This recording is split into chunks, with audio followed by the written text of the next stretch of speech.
Ninyong kumakatawan sa amin bilang mga guro. Now, ang guro po, sir, is non-partisan. Now, ngayon sa pangalan ng Vice Presidente at ng ating Presidente, saan po kami tatayo na para kami sa mga guro tumitingin or sumusubaybay sa kanilang laban is para nadidismaya. Unang-una sa lahat, alam po at kilala namin si Inday Sara na may malasakit talaga para sa aming mga guro. Nakausap po namin siya harapan. Hindi po namin nakausap ng harapan ang Presidente.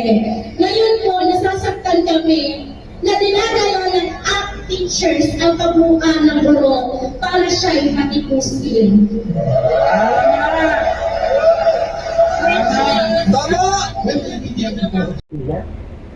Party list ha, itong mga teacher party list ng ito na representative na si Tinio ay nagbigay ng kanyang inspirational talk.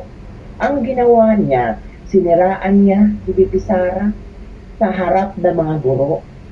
At nangyari ito sa Davao during a teachers cluster meeting.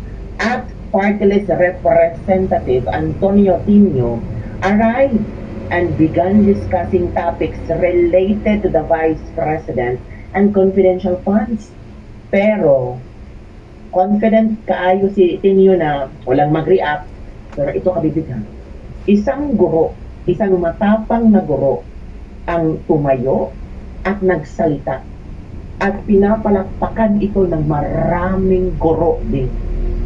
Parang napahiya si Antonio Tinio. Wala siyang nagawa. Kasi tama naman ang mga pinagsasabi ng gurong ito. Ang ginawa niya, nag-walk out. Kala namin, ang attitude, hawak nila ang mga guro. Akala namin kung ano ang statement nila, ay statement sa pangkalahatan ng mga guro.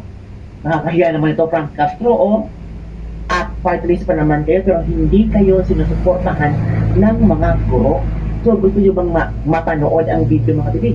Kung paano sinupalpal ng isang bayaning guro, si party list representative Antonio Tinio, na kasamahan ni Franz Castro. Para na rin ito si Franz Castro. Parang itong matapang na guro na tumayo, ay parang na rin kayang binanatan si Franz Castro. Let's all watch this video ha. At itindihin din natin kung ano ang laman ng video, kung ano ang laman ng statement ng matapang na guro ito. Okay? Mula kabibig ha. Ang daming problema ng Pinas. At least, may mga guro pa rin. Matitinong guro pa rin. Hindi po, Ito. Ha? Hindi tayo. Go. Hindi po, direkta niyo po nasagot at naukay niyo po ang usapin ng confidential funds. Yung ACT teachers po kasi, sir, ay pinaninindigan ninyong kumakatawan sa amin bilang mga guro. Now, ang guro po, sir, is non-partisan. Good. Ang guro are non-partisan. Tama. Pero ang ACT teachers, palaging sinasabi na, itong statement na ito ay sa mga guro. Grupo ng mga guro ay gusto ma-impeach VP Sara. Grupo ng mga guro ayaw na ni VP Sara. At least, may isang matapang na guro ang tumayo at para ipamukha ni ACT Palestinian. Ito na.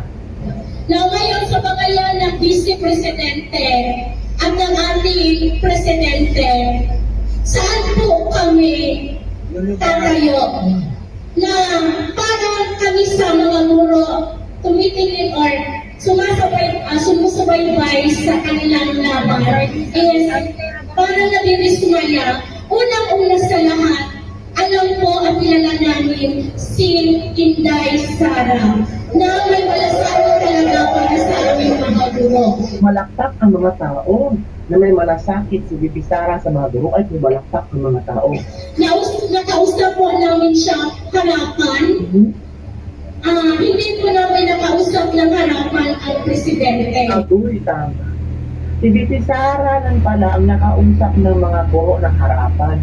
Pero si Bongbong Marcos walang pakialam sa mga guro at hindi pa nakausap ng mga guro si Bongbong Marcos.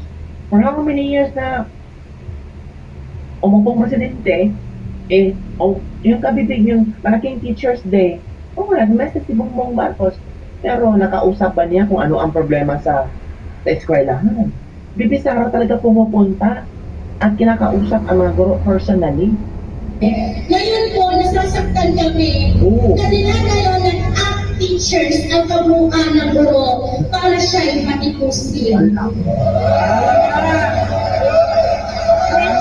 Tama! Yes, sir.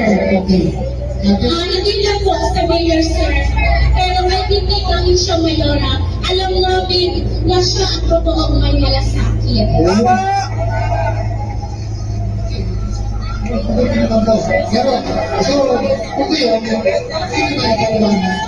Baka lang ang teachers ang pamor.